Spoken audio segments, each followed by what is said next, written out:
صلو علی الحبیب صلی اللہ تعالی علی محمد صلی اللہ علیہ وسلم۔ اللہ کریم کا ذکر کرنا یعنی خالق حقیقی کو یاد رکھنا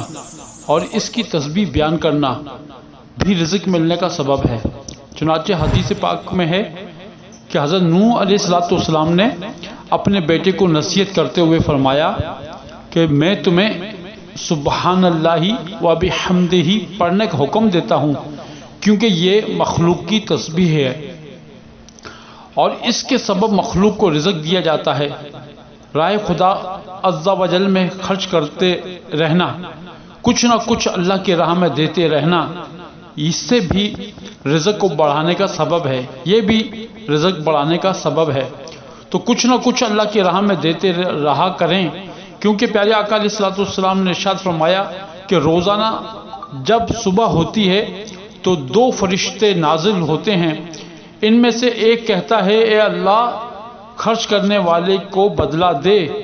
اور دوسرا کہتا ہے اے اللہ روکنے والے کے مال کو تلف کر۔ ایک موقع پہ حضور علیہ السلام نے فرمایا اللہ کریم ارشاد فرماتا ہے اے ابن آدم خرچ کرو میں تم پر خرچ کروں گا۔ تو اسی حدیث پاک کے تحت آپ لوگ